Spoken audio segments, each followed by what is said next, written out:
Good morning, class. Today, we'll be dealing with one of the most fundamental topics in preclinical prosthodontics, which is the steps involved in complete denture fabrication. In spite of being the most fundamental step, this is also the most overlooked topic in preclinical prosthodontics.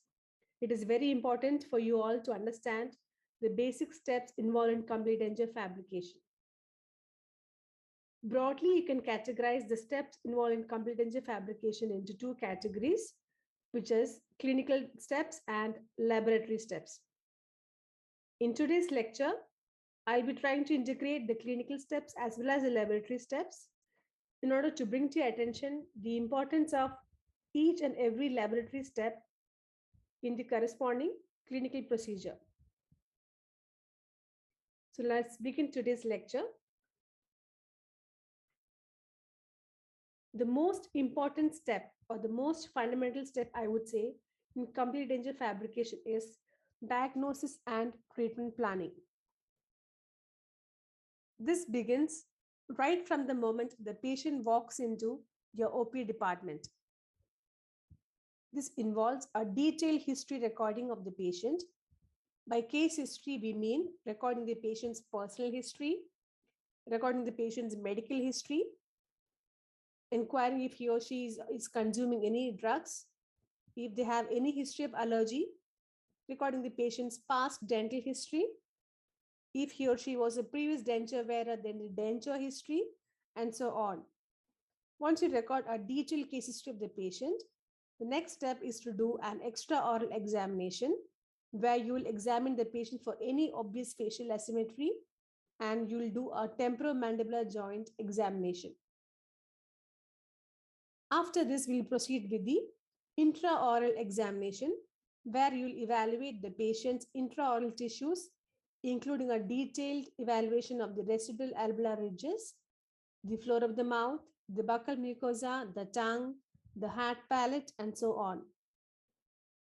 After this, you can advise the patient to undergo any investigations if required, which involves, say, an orthopantomographic examination, following which you will formulate a diagnosis for the patient.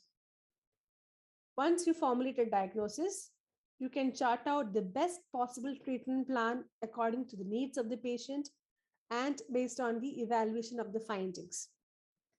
It is very important to make a diagnosis and to formulate a treatment plan of the patient before you commence with the rest of the complete denture procedure. Once diagnosis and treatment planning is done and it's finalized, we will now proceed with recording of the diagnostic or the preliminary impression. The image here on the right side shows you the diagnostic impression of a completely edentulous maxilla and a mandible. Now let's see, why do we need to record a diagnostic impression? A diagnostic impression is recorded solely for the purpose of diagnosis and for formulating a treatment plan. It is made mostly using oversized stock trays, metallic or plastic, and it's mostly recorded using either a rigid material like impression compound or an elastic material like alginate. Once you have the diagnostic or the preliminary impression, you can send the patient and then you can go on to the first laboratory step of pouring the diagnostic impression. Mostly you pour the diagnostic impression using dental plaster to get a diagnostic cast.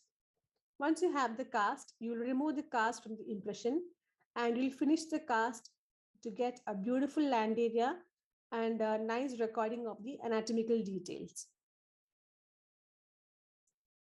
These primary casts are used for the purpose of diagnosis and for the fabrication of a special tray.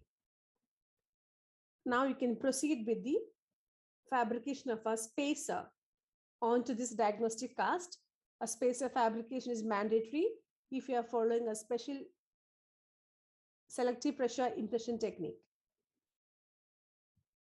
After this, we'll proceed with a special tray adaptation. This special tray, that is custom-made tray, has intimate adaptation to the basal seat area, and this enables us to make a more accurate final impression. So once you finish the special tray, you can again recall the patient for the next clinical step, which is functional border molding and secondary impression. Now, as mentioned previously, this is the more accurate impression, which is done after doing a functional molding of the patient's anatomy and the patient's sulcus.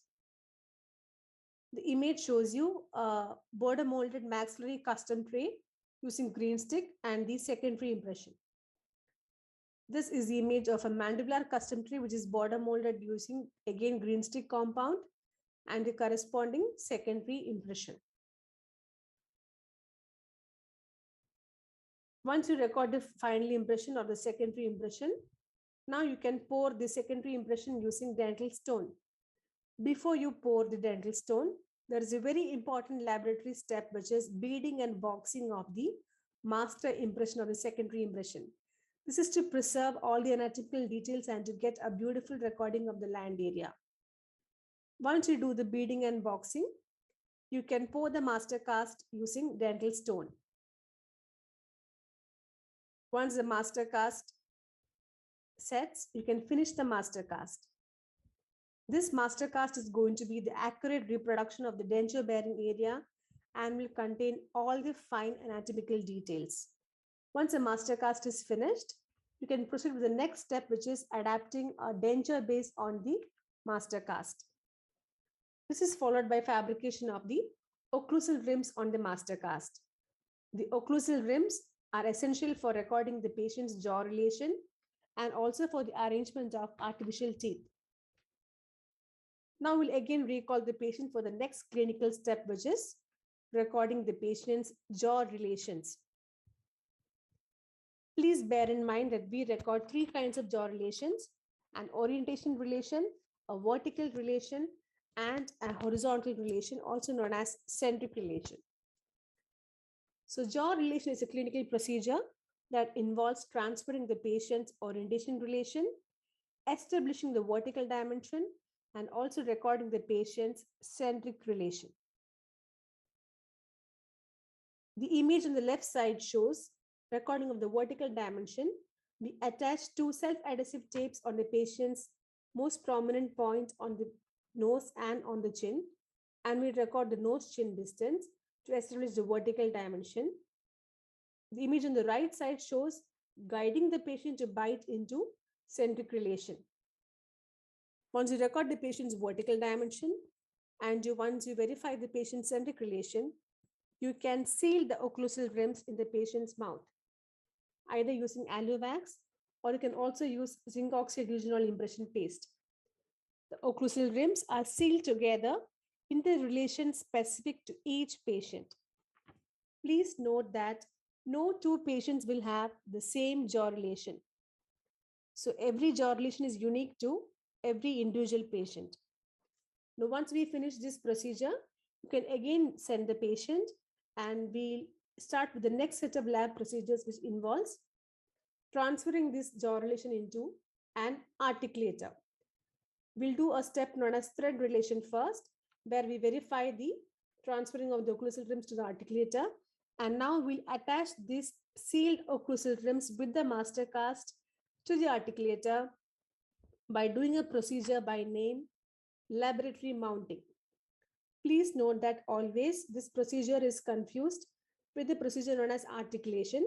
Articulation is basically the dynamic contact of the upper and lower teeth during function, while this is only a static procedure, and this procedure of attaching the sealed occlusal rims with the master cast to the articulator is basically known as laboratory mounting. Please note the difference and don't get confused. Once you finish the laboratory mounting, you can begin the procedure of teeth arrangement. That is, now you can arrange your artificial teeth. This is mostly done quadrant-wise. We'll first do the maxillary anterior teeth arrangement, after which we'll do the mandibular anterior teeth arrangement. Once we finish the arrangement of the anterior teeth, we'll start with the posterior teeth arrangements, maxillary posteriors, followed by the mandibular posteriors. After this, we can again recall the patient for the next clinical procedure, which is known as trial insertion. Now here you'll be inserting these waxed trial dentures into the patient's mouth, and you will verify everything that you've done during jaw relation, including the visibility, the fullness, the vertical dimension, the centric relation, and so on. Once everything is verified and the patient is also happy with the trial dentures, you can again send back the patient and do the last set of lab procedures, which involves the procedures for processing of the dentures. We'll do something known as compression molding technique to create the mold space. Then we'll invest the denture, depack set, pack the dentures, acrylize it or cure it, and finally we do something known as deflasking, where you will retrieve the cured dentures. Then you can finish and polish your dentures using gross trimming and polishing methods and using fine buff. Finally, your dentures are ready for the most awaited step for both the clinician and the patient, which is insertion of the complete dentures. On the day of insertion, I'm very sure that the operator and the patient's mind will have the same thoughts, hoping the dentures to be fitting perfectly.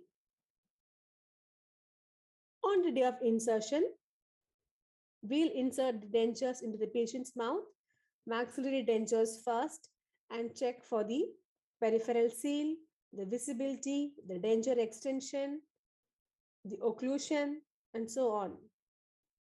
Then we'll insert the mandibular denture and check the same aspects. Then we'll check the occlusion of the patient together.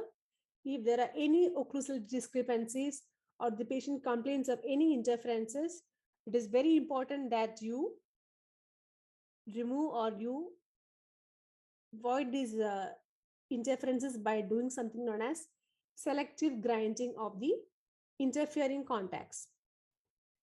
Once selective grinding is done and the occlusion is re-established, now the patient is ready to be sent home, but not without giving the patient a detailed post-insertion instructions.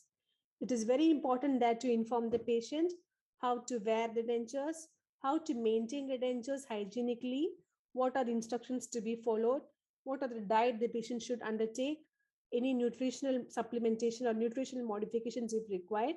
You have to give a written down chart of post denture insertions to the patient. This is very mandatory. You can give it in the patient's regional language so that it's easy for the patient to comprehend.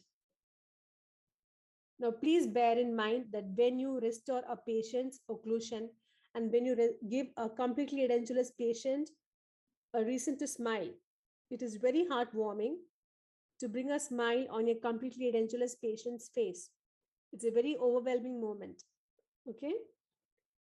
Now, once you send the patient, it is very important to do a step known as review of the complete denture patient. Whether the patient complains of the denture or whether the patient comes back to you with any trouble, it is mandatory from your side to call the patient for a review appointment.